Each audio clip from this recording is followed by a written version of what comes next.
Could your marriage do with a bit of a pep-up? Is your bed big enough to accommodate life as a threesome? Meet the households for whom 3 is a magic number. I sleep on here, this side. Shayna sleeps in the middle, and Noel sleeps on the far side. What do you do with John? He makes her happy, and anybody who makes her happy isn't all that bad. I was very adamant I was not going to be the person to split up a family. I found it quite awesome, actually, which people just boggle at. I thought was great. And the households for whom 3 has spelt heartache. I just felt so constrained by our marriage and by the fact that I had to be faithful, but it really didn't change how I felt towards Ben. Felt like I'd been abandoned, basically. I just see it as I'm in love with 2 men.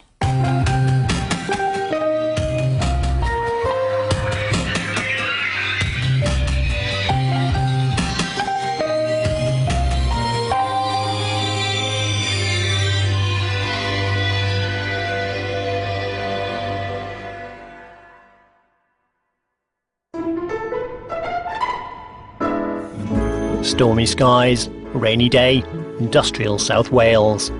An unlikely location for one of the strangest relationships in Britain. This is John. He's a 36-year-old electrician, and he's almost completely bald. He's married to Shayna, a 35-year-old housewife and part-time model. She doesn't look bald, but we'll come back to that later on. They're a normal couple in a Brookside-y type close, but there's a difference. They both live with Noel. He's 30, he's a teacher, and he's Shayna's boyfriend. He shares their house and bed. Oh, and he's bald. It's a rumbustious family home. 3 grown-ups, 4 kids, 2 cats, 5 ferrets, and a big fat bulldog called Bronwyn. I love John. I love Noel. Noel loves me. John loves me. Sounds like a Peter and Jane book. It doesn't. John and Noel like each other in a kind of sibling way. There's no love interest between John and Noel. They're both straight. It's a very unusual household, but it all started conventionally enough. When I very first met him, his head was on the bar and he was practically unconscious. I said, "Hello, are you going to buy me a drink?" And he grunted at me. He was always bouncy. He was always very in your face. Incredibly shy when it came to me. Making the first move and us actually getting somewhere took weeks. She was a loon. Proper lunatic. She kind of stood out from the crowd, which is always a bonus. I think first time I saw her, she was in this horrible club. Really was a spit and sawdust club-like. And she was dancing away, and I just laughed. And we hit it off really well, and flipping, I didn't bother. I was, for the moment, cheesy as hell, like, but flipping, pretty much love at first sight. John proposed to Shayna after a 3-month whirlwind romance, and the couple married in 1994 in Pontypridd Register Office. Back then, I wasn't going to have any kids. I wasn't going to get married. I didn't want to settle down. And then, bang, there I was pregnant. Pregnancy became something of a habit for Shayna. Over the next 5 years, the happy couple produced 3 bouncing girls. Jade, Deryn and Tasmin. So far, so conventional. But the combination of children, years and domesticity can knock some of the fizz out of a marriage. So John and Shayna hit upon a somewhat unorthodox solution. The open marriage would work if we could have casual relationships with other people, but there was to be no intercourse and no intimate kissing because they were things that John and I shared. Every other relationship was supposed to have been a secondary thing. Unfortunately, that's all very good when it's actually said. It's not as easy as it sounds like that. It's not as easy to, right, well, this is going to be the most important relationship and this one's. It can roller coaster. One of Shayna's open marriage encounters turned out to be Noel. Single, no kids, kind eyes. I was wary initially, simply because she was married. I was very adamant I was not going to be the person to split up a family. But on the flip side of that, I felt very, very, very strongly about Shayna. In a similar way to John, I felt like I'd known him for ages, we clicked, everything seemed to work. And I just thought, yeah, he's really nice, he's a friend, fancied him and all that sort of stuff. But I didn't realise that I was falling in love with him. I didn't know. One thing, as they say, had led to another, which left Shayna some explaining to do to John. It got to the stage where John already knew. He was just waiting for me to tell him. I sat him down, I explained, and I'll always remember John saying, well, have you told him you love him? I was like, yes. And that, just that single yes, was possibly the hardest thing I've ever had to do. I was expecting to go across there and banjo him one, flipping spark him out, to hate him on sight, but I didn't. The second I opened the door, it was weird. We just shook hands, right? John was like, "All right, fella," and he went, "John." I went, "Yep, all right, no." We shook hands.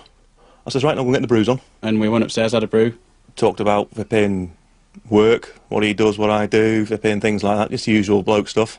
Then went to the pub and pretty much steered away from the whole topic, really, because it wasn't to do with about Shayna, him and Shayna, or me and Shayna. It was to do about him as a person. We had a drink and hit it off, and it's been like that ever since. Pretty much finished with me and him both flipping collapsing in a drunken heap. John may have the appearance of the shaven-headed hard man, but there aren't many men who'd take such a liberal line on the new man in the marriage. Shayna and Noel were allowed to frolic. One thing, as they do indeed say, led to another. Shayna fell pregnant with Noel's baby. It was sheer panic. On one hand, oh God, I'm going to have a baby. Ooh, a baby, cute. On the other hand, oh shit, now what do I do?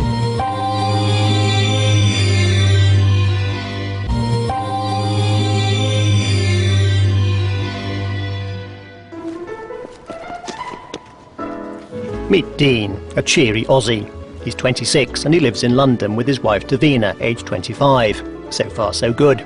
But Dean and Davina also live with Jen, aged 24. They're a threesome. The two girls are bisexual and perhaps inevitably librarians. They're 10,000 miles from Brisbane and having the time of their lives.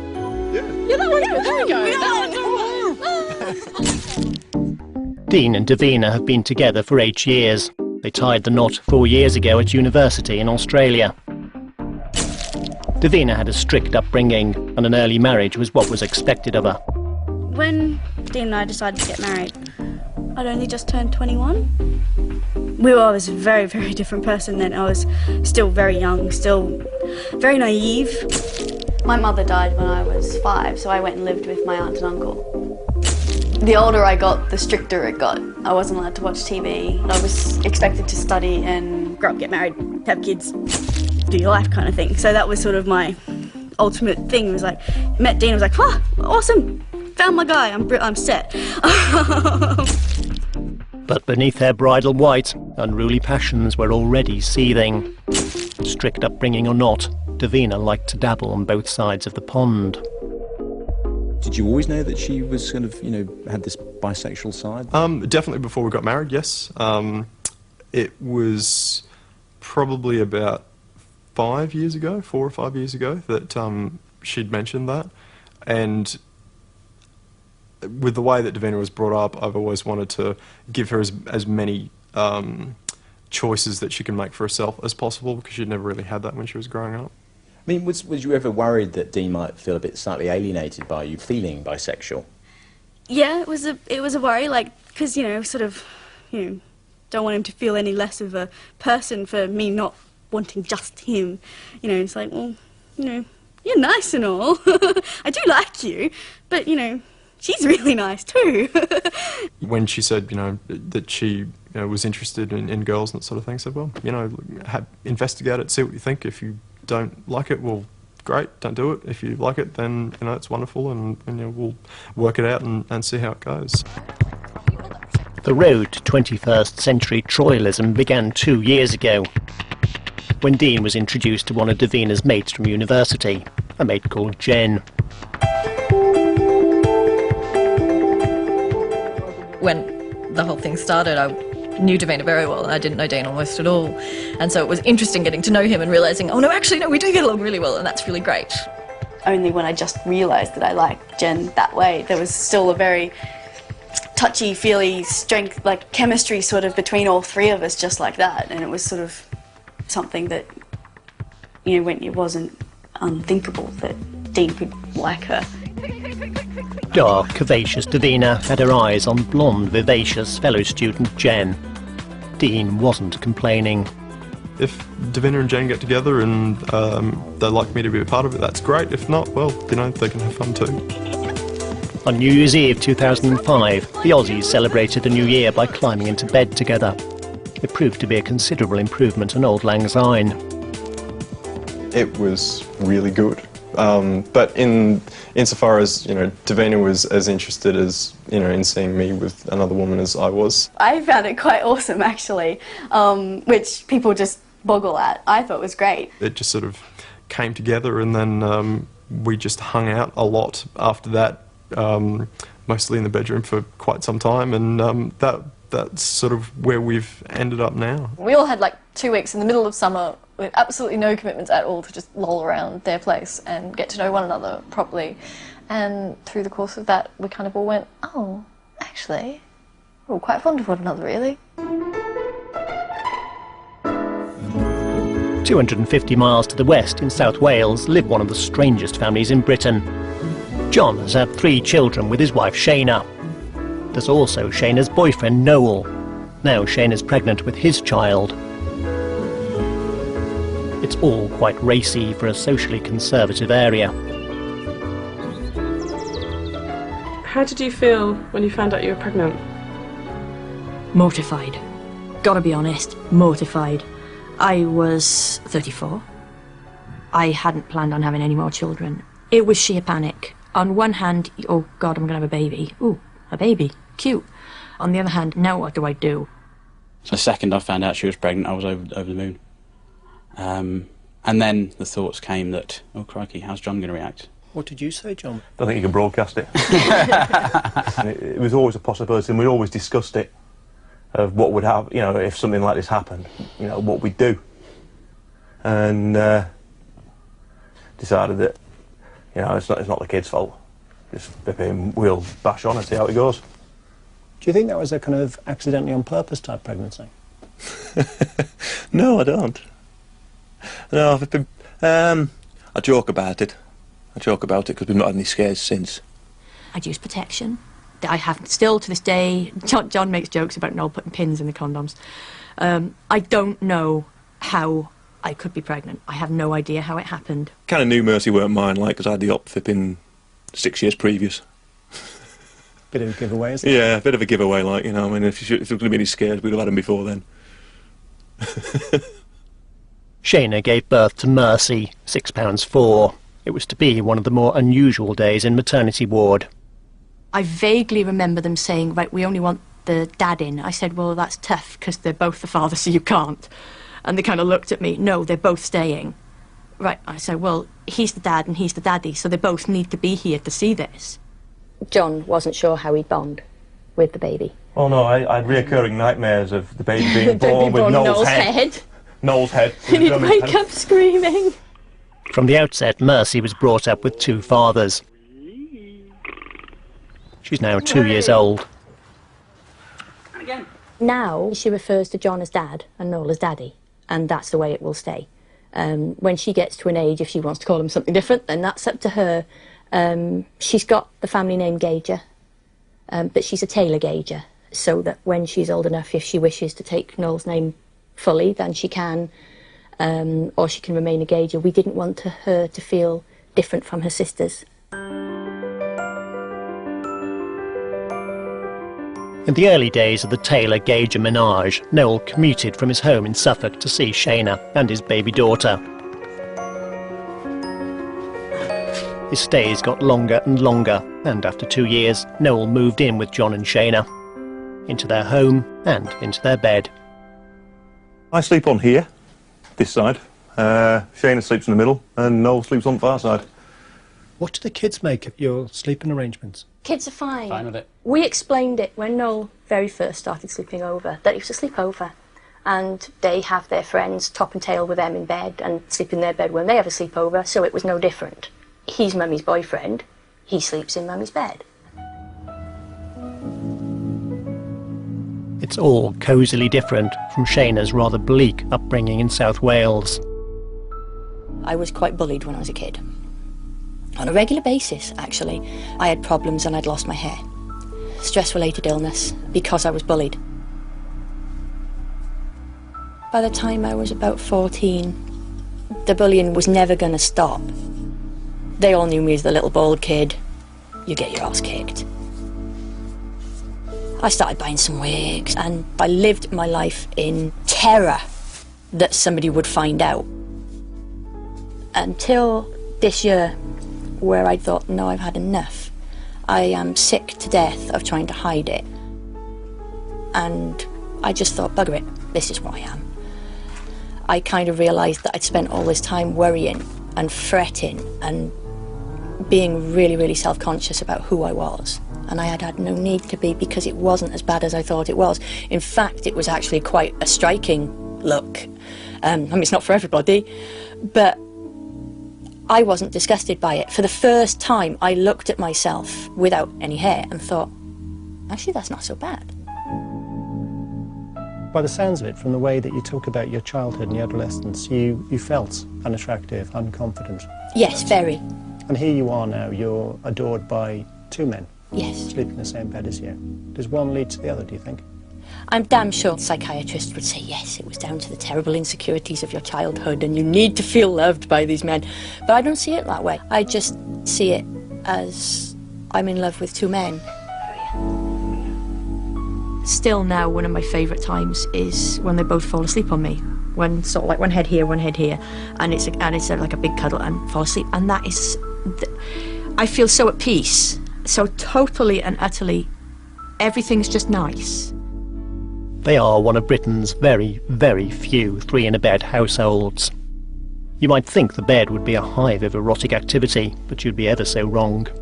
The two blokes have no interest in each other, and 4 kids is a major passion killer. How do you run a sex life? With great difficulty. Yes. As it stands at the moment, we have to wait. I work 2 or 3 nights away a month, or I'll take the kids up to go and visit my parents. And Noel will do the same, or Noel will look after the kids whilst we go out. Yeah.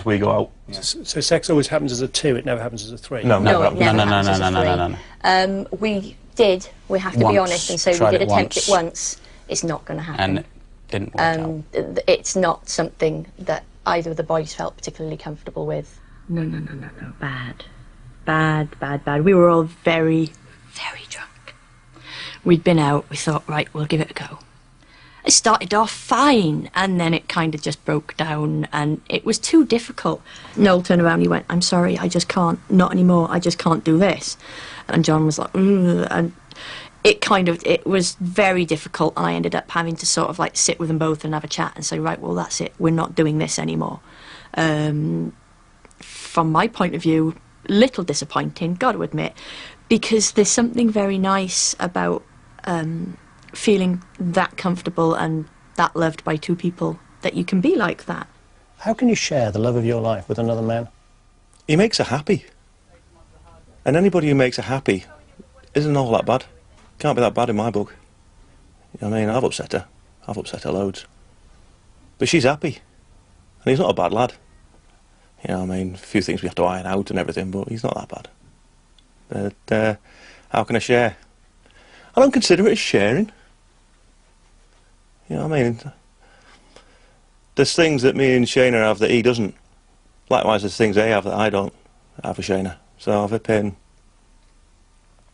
It's not as if we share the important things. Do you two get jealous of each other? Yeah. Yes. Yes, yeah. Absolutely. I get jealous sometimes.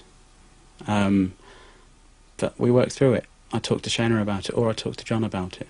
Sometimes it's easier for me and Noel to thrash things out over a pint. My usual blunt self, I sit there and reel off all the things that Noel does that winds me up. And then I'll say, right, that's me done. And he'll go, right, OK. Same again. And then, obviously, it's a shorter list, because I'm brilliant. And, The 2 blokes make an odd couple at the captain's wife. They don't talk football, they talk sleeping habits. So you're going to snore tonight? And like I've been doing for the past few nights. You don't snore, do you? No. Well, I do. I have been lately. Oh, let's face it. To be honest, You were with quite impressive, really, weren't you? When To wake you up. To wake me up, you must be impressive. And on nights when Shayna's working away, it all gets very Morecambe and Wise. Good night. Oh, mate.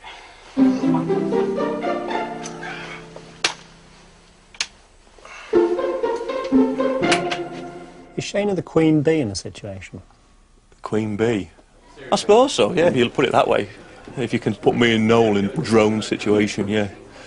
Tend to vie for her attention and trying to outdo each other in one way or another. We go out shopping and we'll buy little bits of crap for her, just to make her laugh. Never seen as a competition. Hang on, you say it's not a competition. Noel is very directly your rival for her affection. Yes and no. Yes and no. You know, him being around's made certain aspects of our life a bit more difficult to come about. But on the whole, no, not really. I don't lose out. You know, we lose out on the intimacy now and again. And we have to make arrangements for that to happen, but it doesn't affect how Shayna is with me, and never has done. Sometimes it can feel that I have more pressure than they do, because I'm having to deal with keeping them both a stable position. It's not always easy to try and fit that in with the kids as well. Alone time and trying to sort things out. You often find I'm on the internet trying to find cheap hotel rooms so we can have a quick night away. London exerts a magnetic pull on Aussies at a certain time in their lives. After 4 months of living as a three in their native Brisbane, Dean, Davina and Jen all migrated to the English capital. They set up home together and, after some difficulty, found a bed big enough for all three of them. One of the things that people ask the most is, don't you get jealous? And no, because I do feel that we all love each other in the same amount, in the same way. What's there to be jealous of? And what's it like when you are left out and it's just the two ladies? I get to watch. Is there anything wrong with that? I don't think so. So do people see you as the homewrecker? I hope not. I don't think so.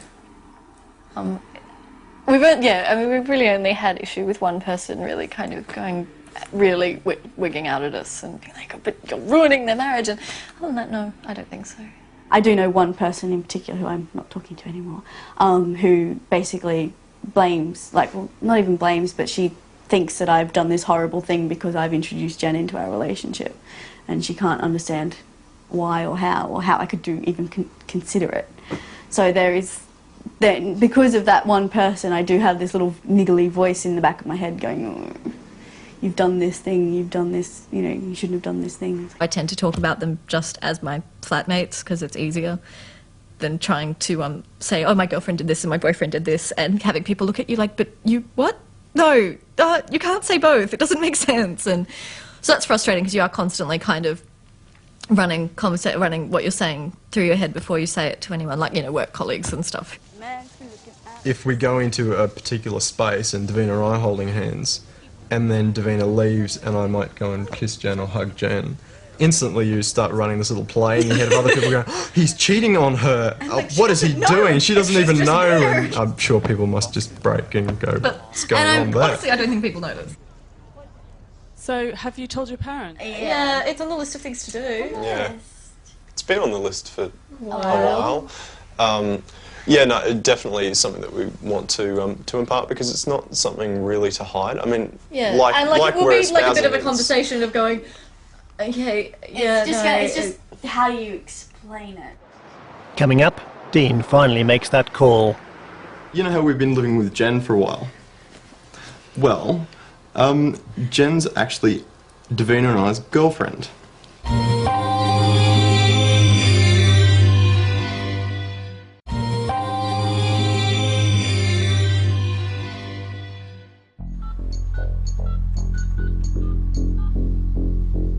"10,000 miles, a 10-hour time gap, and a whole gulf in understanding to be bridged." Dean is ringing his mum to tell her of his newfound and unorthodox happiness. Hey Mum, it's Dean here, how are you? We're going very well, actually. Yeah, you know how we've been living with Jen for a while? Well, Jen's actually Davina and I's girlfriend. Well, Davina and Jen are both bisexual. And Davina, it's something that Davina's sort of been wanting to explore for a while, and well, it leaves me quite well, actually. I know, I'm sorry. To be excruciatingly honest, it works just like a normal relationship, except there's another person.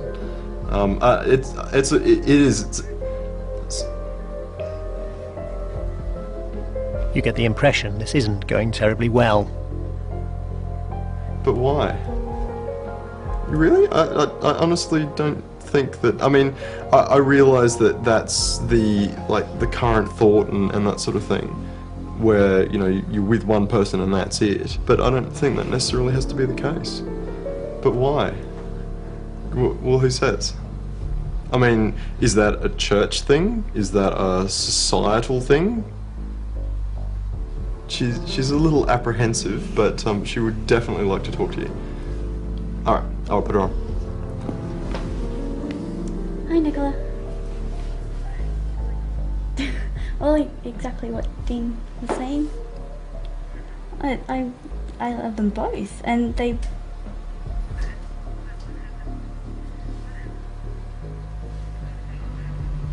Okay, bye. No, our mum's usually very calm about everything, so it's just something completely out of her sphere of experience. Yeah. So she's just sort of, yeah, grappling with that and coming to terms with it. So. It's funny how often a parental chat on the phone ends in this sort of sinking feeling. You're tempted to conclude, if you're living as a three, stay mum about it. Very scary thing. I think that's the scariest conversation I've ever had. Ever. No. Yeah, no. Didn't enjoy that one bit. No, not something I want to repeat. I don't think it will affect anything. It's just another thing that we've had to deal with. She'll be fine. It wasn't so much what Dean's mum said, it was just how she said it.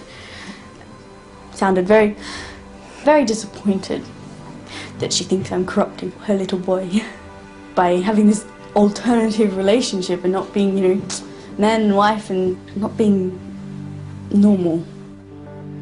It's back to bed for a consoling cuddle.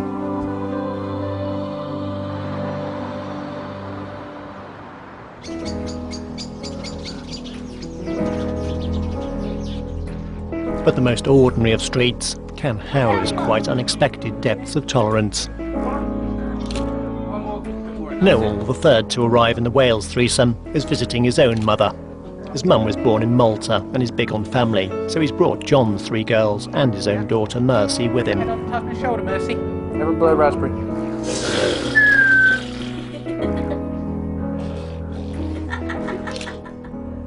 I'm happy with it because he's my son, so I back him all the way. I suppose like every parent, I used to think that children are going to grow up, find someone, get married and have kids. But saying that, now it's different. How many marriages stays together? Not much. And isn't it better for them, for the four beautiful girls what they've got, to be growing up with three parents that loves them very much, than just with one parent, because they're separated. And they're happy. People that don't know, I think they would say, oh, what they're doing like that, what's it going to do to the kids? What's it going to do to Mercy? She's got two dads. She's going to be all confused when she grow up and everything, but she's not.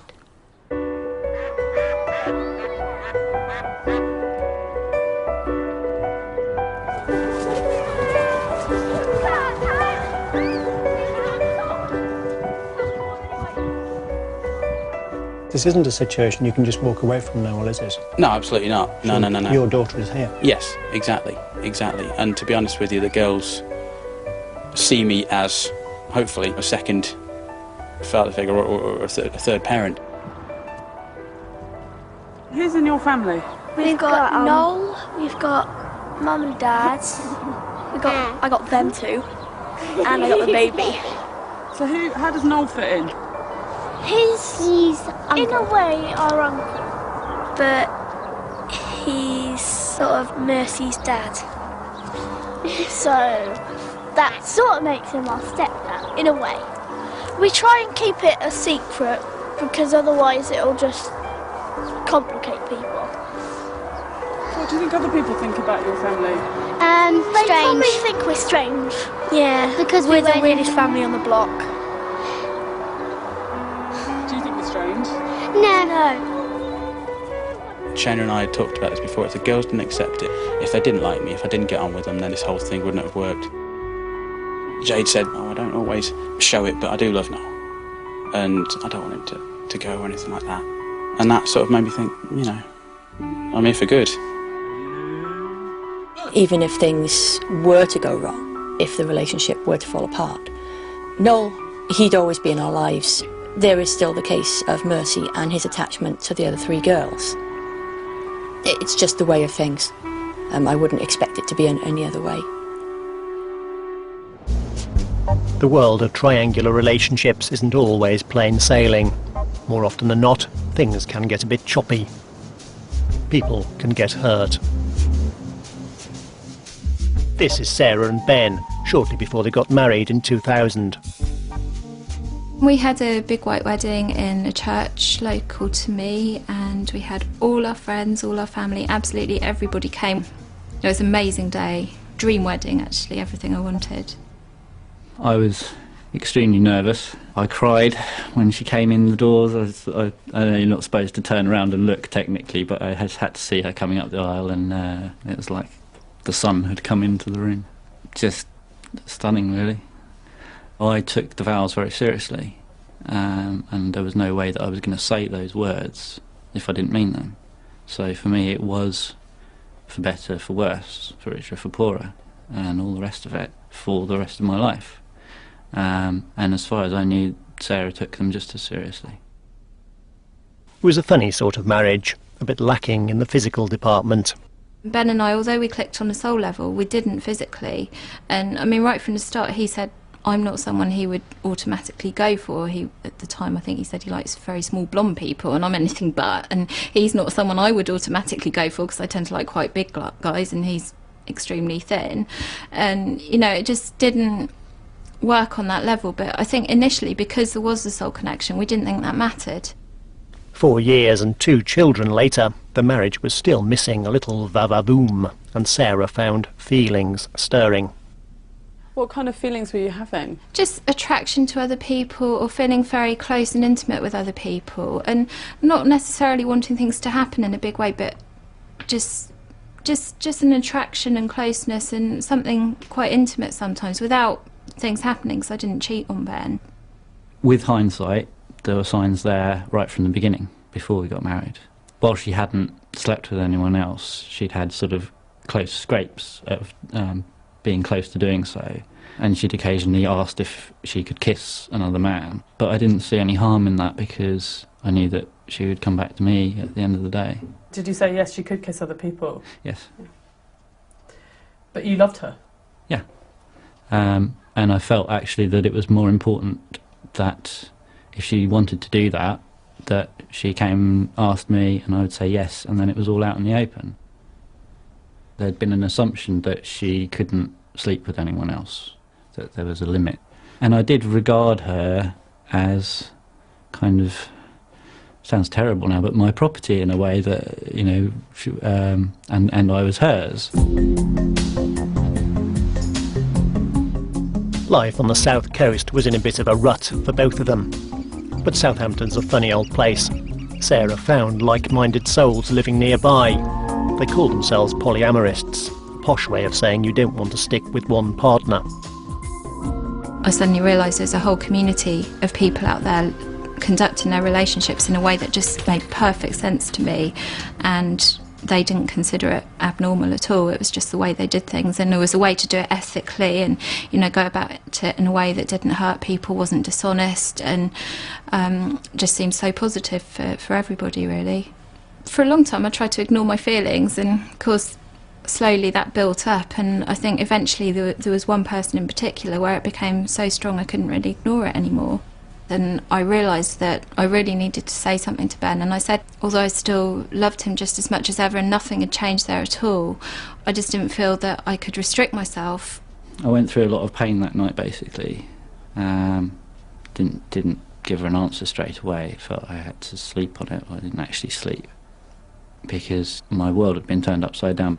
Everything that I thought I could trust in, I found I no longer could. The next morning, I sort of went down to her and said, okay, yeah, you can do that. Because I didn't feel like I had a choice. Well, I did have a choice. If I'd said no, there was every chance that she would have left me or gone ahead and done it anyway behind my back. And both of those options seemed far worse than putting up with any jealousy and other feelings that might come up as a result of her going and doing it with my knowledge and with my permission. So you loved her so much that you'd rather... It wasn't just that I loved her that much, although that certainly enters into it. If you love someone, you want them to be happy, and I certainly, didn't want to lock her up. We both stood there and cried, and it was, for me, certainly it was tears of joy. It was just such a release. I thought that if you love someone, you have to sacrifice yourself for them, with no limit, basically. I think Sarah just had a different relationship model that she was working to, and they just weren't compatible.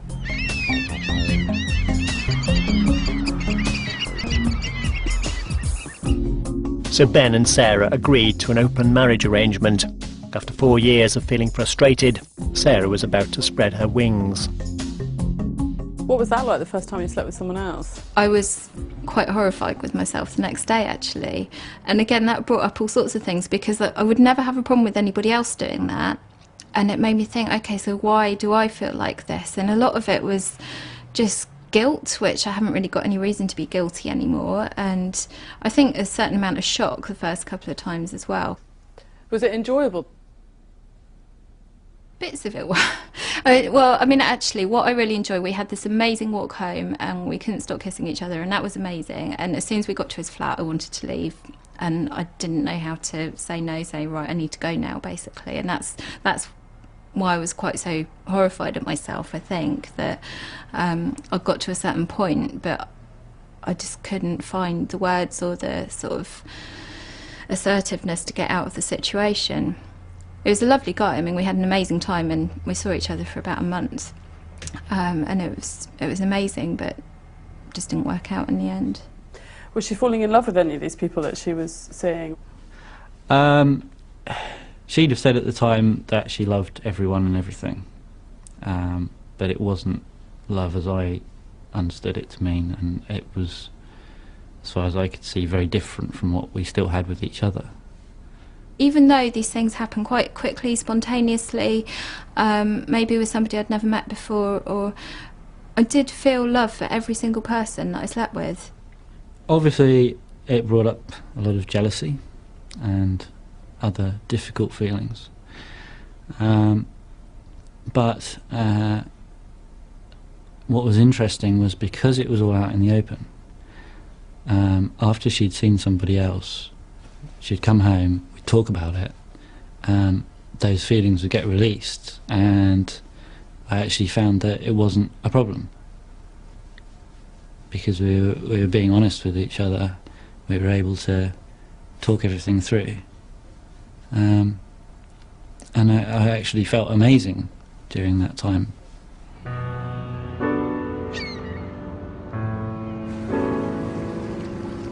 But after a summer of brief encounters, Sarah started to bring a more permanent boyfriend back to the family home. What was that like for you, having two guys there? Weird at first. It was really, really odd. but, you know, it kind of settled down and we all got used to it, I think. But certainly initially it was kind of, didn't know, you know, if they were both in the room, because I suppose you tend to be slightly different people with different friends or with your mum or whatever it is, and because I felt like slightly different people with each of them, I wasn't sure quite who I was being when they were both there, but eventually I sort of learned to just be me all of the time, and then that worked itself out. And once they got over the sort of awkwardness of what do we say, how do we talk to each other and all the rest of it, it was okay actually, and they got on quite well as well for quite a while. Somebody had to do it basically, and as far as I'm concerned she couldn't have chosen a nicer bloke, so.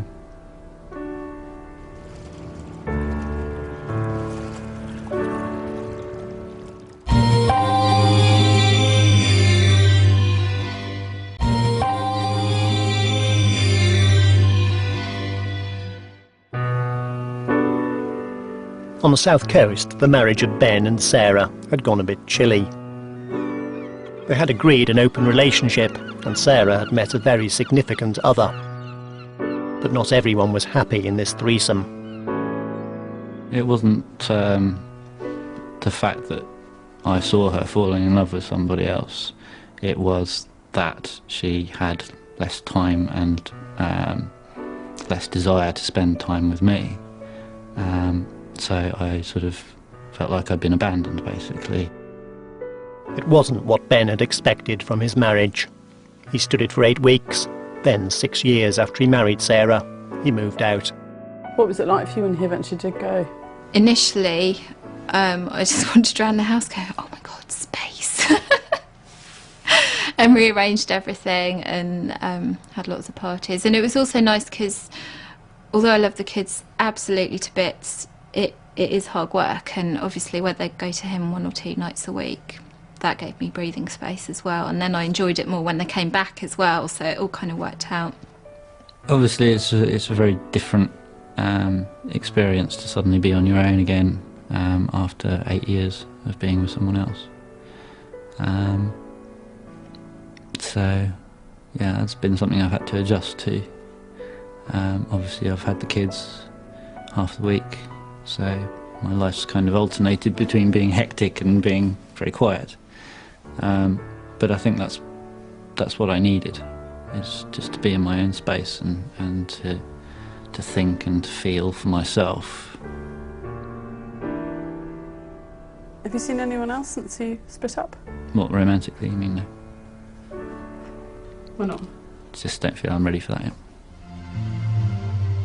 A triangular relationship seems to have brought only sadness in Southampton, though Ben's trying to put a brave polyamorist face on it all.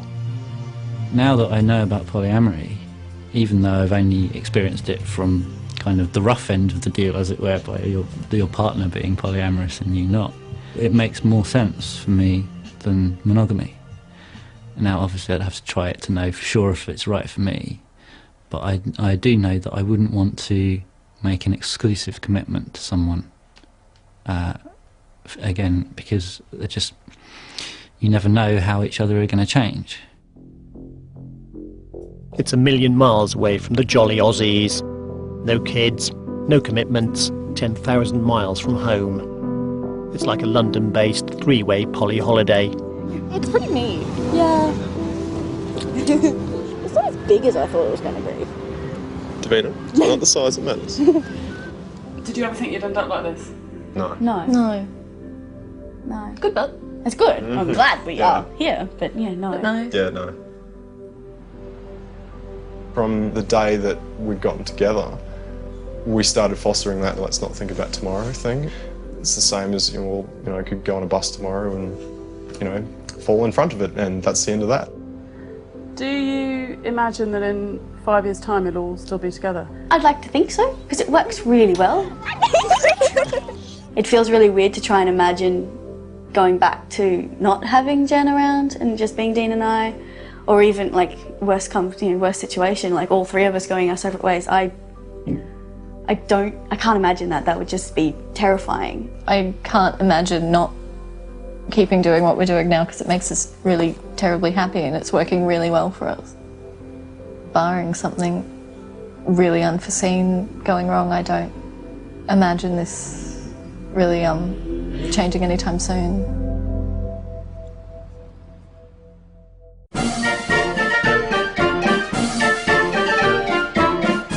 Life as a three can be a bit of a whirly gig. It all brings home just how very unusual the Wales threesome really are. John and Noel share the same home, share Shayna, and bring up their kids together.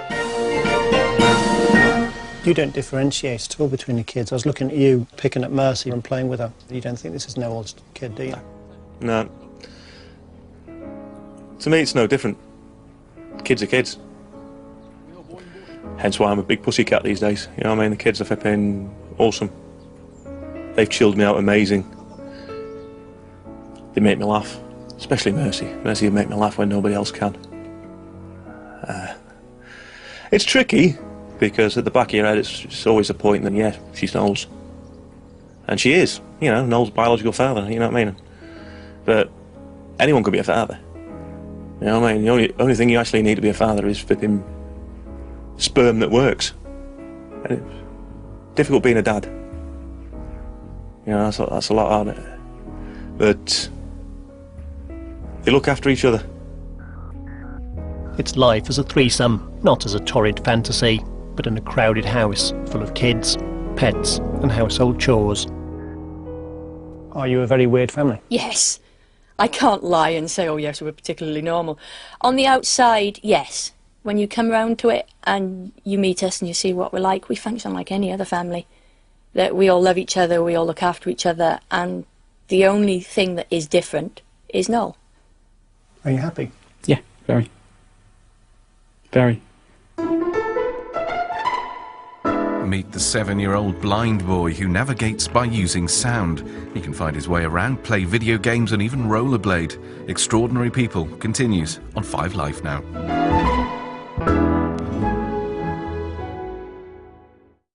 I think some people actually think that smacking is illegal. It's not illegal. I was smacked, but that was a good thing. I responded to that in a positive way. Should we raise our hands? Lying is not an acceptable thing at our home. To raise our children. Raised by the hand of God. 9 o'clock next Monday on 5.